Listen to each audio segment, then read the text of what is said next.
नमस्कार साथियों, मैं आचार्य ललित कुमार।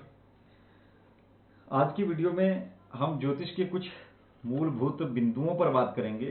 जैसा कि पिछले वीडियो में मैंने कहा था कि एक ऐसी सारणी के माध्यम से ज्योतिष के बहुत ही बेसिक जो बिंदु हैं उनके ऊपर हम बात करेंगे।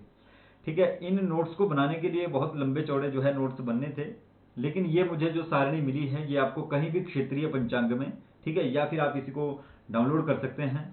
ठीक है, हमारी वेबसाइट से, करियर स्टडी वेबसाइट से, वहां से आप इसको डाउनलोड कर सकते हैं, या फिर हमारे करियर स्टडी जो है ग्रुप है, टेलीग्राम ग्रुप है, फेसबुक पेज है, वहां पर जो है हमें आप फॉलो कर सकते हैं। वहां पर आपको ये सारे की सारा मटेरियल मिल जाएगा।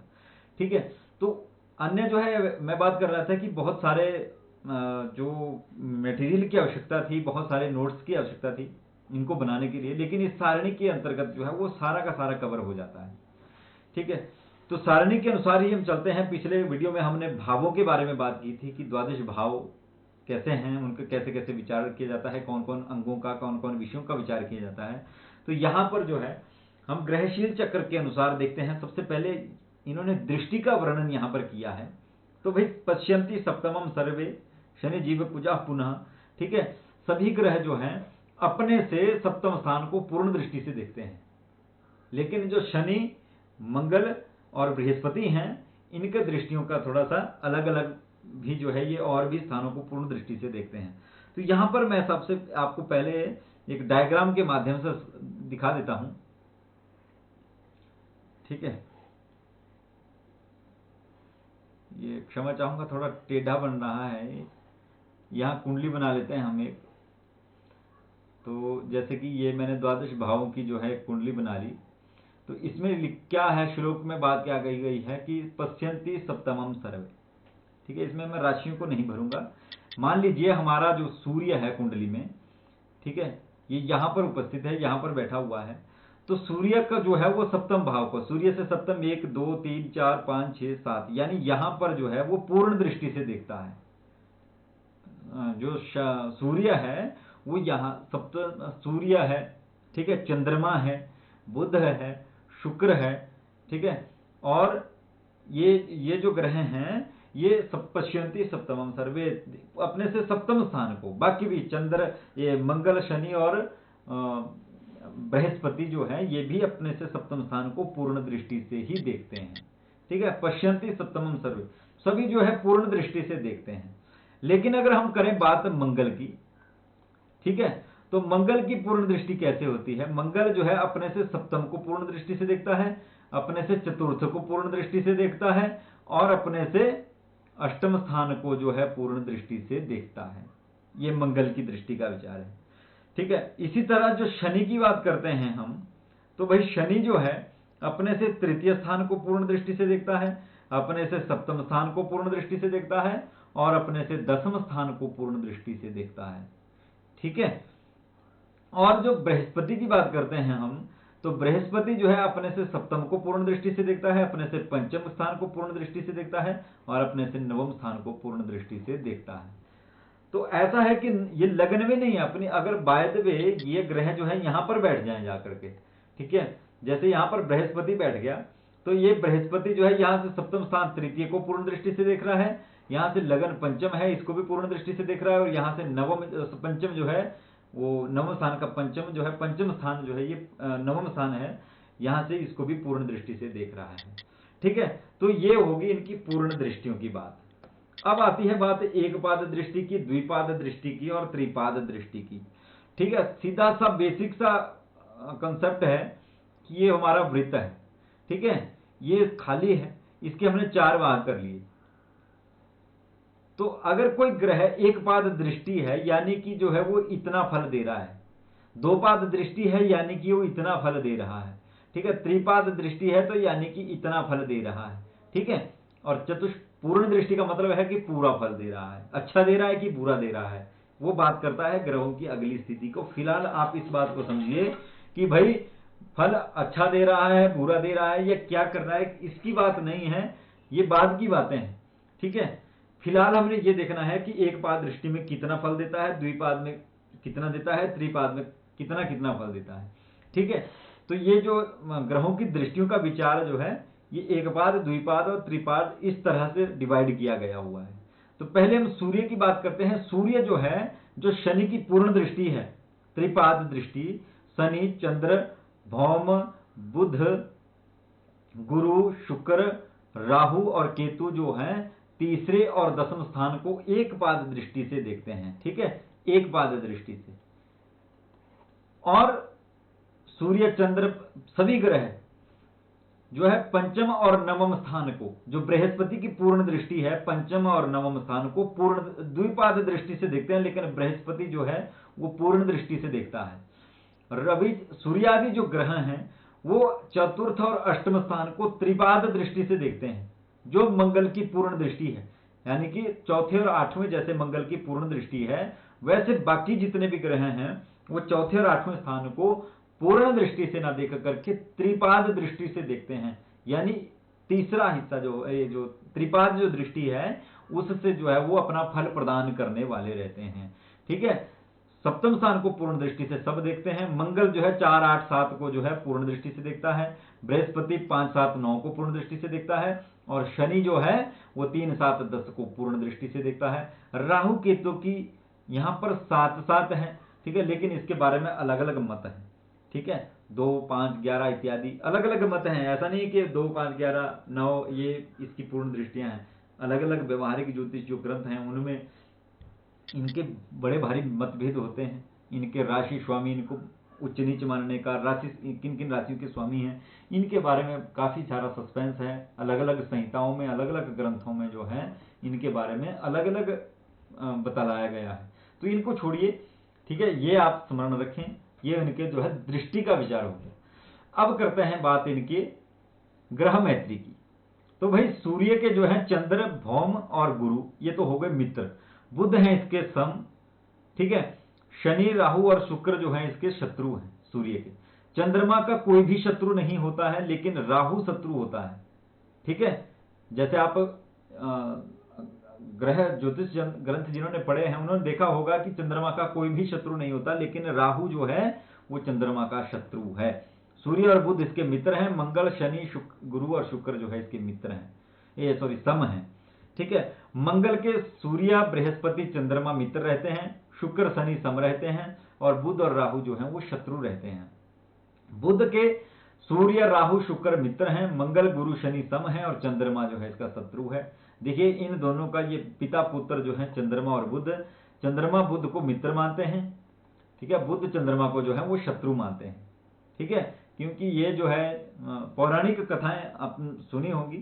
ठीक है, उसमें कोई संदेह नहीं है। पौराणिक कथाओं के मत के अनुसार भी और वैसे भी जो है ये सिर्फ 2 ही ग्रह ऐसे हैं जो आपस में जो है वो मित्र शत्रु का भाव रखते हैं। मैक्सिमम बाकियों का क्या है, या सम मित्र का है, या समशत्रु का है, या मित्र मित्र का है। ठीक है, जैसे हम मंगल, सूर्य ये मित्र हैं आपस में। सूर्य का मंगल मित्र है, मंगल का सूर्य मित्र है। ठीक है, लेकिन या अन्यों की बात करें तो यहां पर सूर्य और चंद्रमा, मंगल और बुध, चंद्रमा और बुध जो हैं आपस में मित्र शत्रु हैं। ठीक है, अब करते हैं बात बृहस्पति की। तो बृहस्पति के सूर्य, चंद्र, मंगल मित्र हैं। राहु, शनि सम हैं। बुध और शुक्र शत्रु हैं। शुक्र की बात करते हैं तो शुक्र के बुध, राहु और शनि मित्र हैं। मंगल, शुक्र सम हैं और सूर्य और चंद्रमा जो हैं वो शत्रु हैं। शनि की बात करते हैं तो बुध, राहु, शुक्र जो है मित्र हैं। गुरु, बृहस्पति सम है। सूर्य, चंद्र, मंगल जो इसके शत्रु हैं। राहु का भी देख लीजिए, यहां पर जो चार्ट के अनुसार मैत्री बताई है, बुध, शनि, शुक्र मित्र हैं। बृहस्पति सम है। ठीक है, रवि, चंद्र, मंगल। राहु और शनि का जो है वो समान है मैत्री के अनुसार। इसमें केतु का जो है वो बुध मित्र है, सम इसका कोई नहीं है, ना ही इसका कोई शत्रु है। ठीक है, तो अन्य ग्रंथों में जो है इनके इसका अलग अलग मिल जाएगा आपको राहु और केतु का, लेकिन यहां पर जो है सारणी के अनुसार इनका कोई मित्र शत्रु नहीं है। परीक्षा में भी, इस परीक्षा की दृष्टि से अगर हम बात करें तो इनसे संबंधित, इनकी मैत्री से संबंधित प्रश्न नहीं आते हैं। क्यों?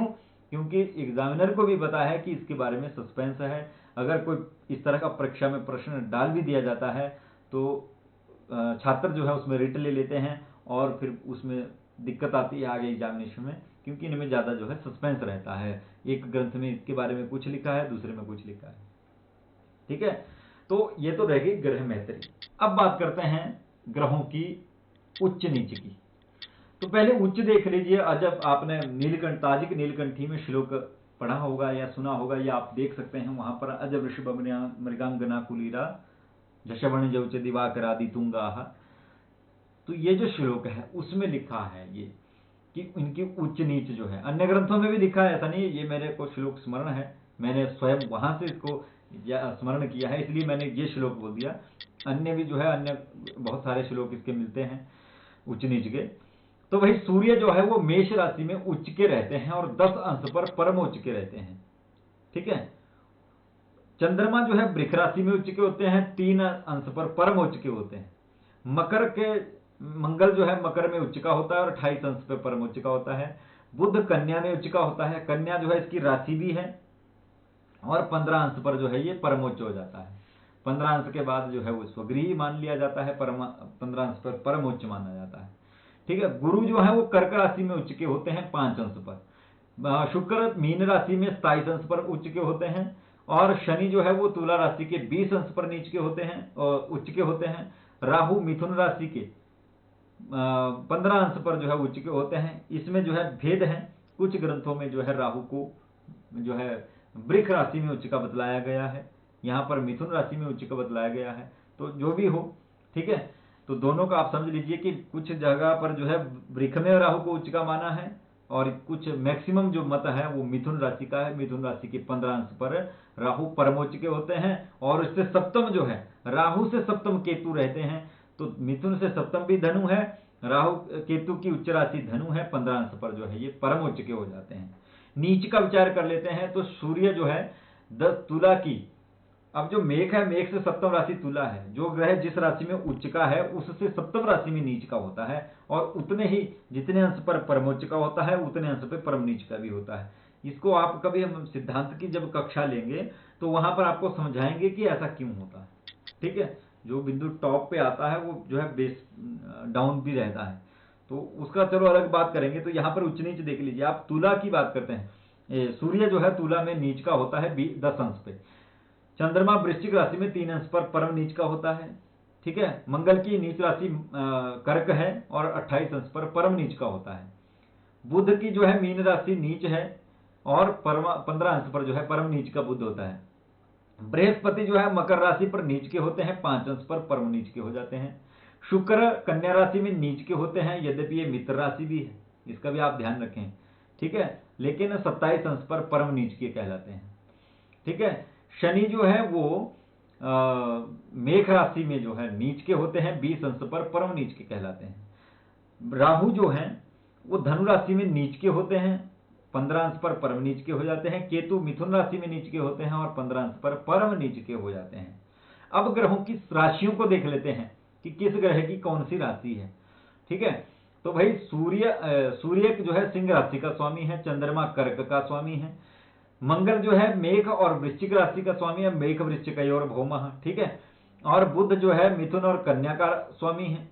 ठीक है। बृहस्पति धनुमीन का स्वामी है, शुक्र जो है वृष तुला का स्वामी है, शनि जो है मकर कुंभ का स्वामी है, राहु जो है वो कन्या का स्वामी है, मीन जो है केतु जो है वो मीन का स्वामी है। इसमें सस्पेंस है, मैंने आपको पहले भी बताया है कि इनमें जो है थोड़ा भेद रहता है। जो भी हो, ये मत जो है सबसे ज्यादा प्रचलित है, ये इनकी स्वगृह है। अब बात करते हैं मूल त्रिकोण राशियों की। तो भाई सूर्य की जो है सिंह राशि स्वराशि भी है, लेकिन मूल त्रिकोण राशि भी होती है। ठीक है। चंद्रमा की वृष राशि जो है उच्च की राशि है। ठीक है। 3 अंश पर परम उच्च के होते हैं, उसके बाद जो है वो मूल त्रिकोण के कहलाते हैं। मंगल जो है उनकी मेष राशि अपनी राशि भी है और मूल त्रिकोण की भी है। बुध की जो है बुध मेष राशि में उच्च के भी होते हैं, कन्या राशि में उच्च के भी होते हैं, कन्या राशि में मूल त्रिकोण के भी होते हैं, और कन्या राशि जो है अपनी राशि भी है। तो भाई 15 अंश पर जब बुध हैं तो वो उच्च के कहलाएंगे, 15 अंश के बाद मूल त्रिकोण के कहलाते हैं। ठीक है। मूल त्रिकोण का ग्रह अच्छा होता है। उसी तरह बृहस्पति जो है वो धनु राशि के स्वामी है, इनकी मूल त्रिकोण राशि भी धनु ही है। ठीक है। शुक्र की बात करें तो तुला राशि के स्वामी भी हैं और तुला राशि इनकी मूल त्रिकोण भी है। शनि की अगर हम बात करते हैं तो शनि जो है कुंभ राशि में अपनी राशि है और कुंभ राशि जो है मूल त्रिकोण राशि है। राहु की जो है कर्क मूल त्रिकोण राशि है, केतु की जो है मकर मूल त्रिकोण राशि कहलाती है। अब जो है इनके वर्ण विचार कर लेते हैं। जैसा वर्ण होता है वैसा ही इनका फल भी रहता है। सूर्य क्षत्रिय वर्ण के हैं, चंद्रमा वैश्य वर्ण के हैं, मंगल जो है वो क्षत्रिय वर्ण के हैं, बुध शूद्र वर्ण के हैं, बृहस्पति विप्र वर्ण के हैं और शुक्र भी विप्र वर्ण के हैं, शनि जो है वो निषाद हैं और राहु भी निषाद हैं, केतु भी निषाद हैं। अब जो है बात कर लेते हैं इनके पुरुष स्त्री और नपुंसकत्व की। तो भाई सूर्य पुरुष है, चंद्रमा स्त्री है, मंगल पुरुष है, बुध नपुंसक ग्रह है, ठीक है, और पुरुष बृहस्पति पुरुष ग्रह है, शुक्र स्त्री ग्रह है, शनिश्चर जो है वो नपुंसक ग्रह है, राहु और केतु पुरुष ग्रह है। अब जो है इनके समय की किस समय में बलवान होते हैं ये भी बहुत आवश्यक है। तो भाई सूर्य मध्याह्न में बली होता है, चंद्रमा अपराह्न में बली होता है, बुध मंगल जो है मध्याह्न में बली होता है, नपुंसक जो ग्रह है बुध ये प्रभात समय में बली होता है, और बृहस्पति भी प्रभात में, शुक्र भी अपराह्न में, शनिश्चर अपराह्न में, राहु केतु दोनों अपराह्न में बली होते हैं। ठीक है, अब दिशाओं की स्वामी की बात कर लेते हैं कि कौन सा ग्रह किस दिशा का स्वामी है। सूर्य पूर्व दिशा का स्वामी है, चंद्रमा वायु कोण का स्वामी है, मंगल जो है वो दक्षिण कोण का स्वामी है, बुध उत्तर कोण का स्वामी है, बृहस्पति ईशान कोण का स्वामी है, शुक्र आग्नेय कोण का स्वामी है, शनिश्चर पश्चिम दिशा का स्वामी है, और राहु नैऋत्य और केतु जो है नैऋत्य कोण के स्वामी कहलाते हैं। ठीक है, अब इनकी धातुओं की बात करते हैं। सूर्य के जो है वो स्वर्ण धातु है, चंद्रमा की रौप्य है, मंगल का स्वर्ण है, बुध का कांस्य है, बृहस्पति का स्वर्ण है, शुक्र का रौप्य है, शनि का लौह, राहु केतु इन सबका जो है लौह है, लोह धातु है। अब पाये की बात कर लेते हैं कि पाद क्या है इनके। तो सूर्य चतुष्पद हैं, चंद्रमा बहुपद हैं, मंगल भी चतुष्पद हैं, बुध भी द्विपद हैं, बृहस्पति द्विपद, शुक्र द्विपद, और शनिश्चर जो है वो भुजंग पद हैं, राहु केतु के पाद नहीं होते हैं। सौम्य आदि जो इनकी व्यवस्था है, जो सूर्य है वो उग्र ग्रह है, चंद्रमा सौम्य है, मंगल उग्र है और बुध शुभ है। ठीक है, बुध जो है वो शुभ है, बृहस्पति भी शुभ है, शुक्र भी जो है वो शुक्र भी शुभ है, शनिश्चर पाप ग्रह है, राहु केतु भी पाप ग्रह कहलाते हैं। गुणों की बात करते हैं, सत्व रज तम 3 गुण हैं। सूर्य सात्विक है, चंद्रमा सात्विक है, ठीक है, मंगल तामसिक है, बुध राजसिक है, बृहस्पति सात्विक गुण है, गुण प्रधान है, शुक्र जो है वो रजोगुण प्रधान है, शनि राहु केतु तमोगुण प्रधान है। चरादि अवस्थाओं की बात करते हैं तो सूर्य स्थिर है, चंद्रमा चर है, मंगल चर है, बुध द्वितीय भाव है, बृहस्पति स्थिर है, शुक्र स्थिर है, और शनि जो है पक्षी स्थिर है, और राहु जो है चर भाव है, और इसका जो है केतु का पक्षी जो गुण है, पक्षित्व गुण है। इनके जो रस हैं, सूर्य को तिक्त रस प्रिय है, चंद्रमा को क्षार, मंगल को कटु कड़ुआ, और बुध को सारे रस प्रिय है, बृहस्पति को जो है मधुर रस प्रिय है, शुक्र को खट्टा प्रिय है, शनि को कषाय प्रिय है, राहु केतु को भी जो है वो कषाय ही प्रिय है। भूमि की बात करते हैं कि किस भूमि के स्वामी हैं। सूर्य पशु भूमि का स्वामी है, चंद्रमा जल भूमि का स्वामी है, और मंगल जो है दुग्ध भूमि का स्वामी है, और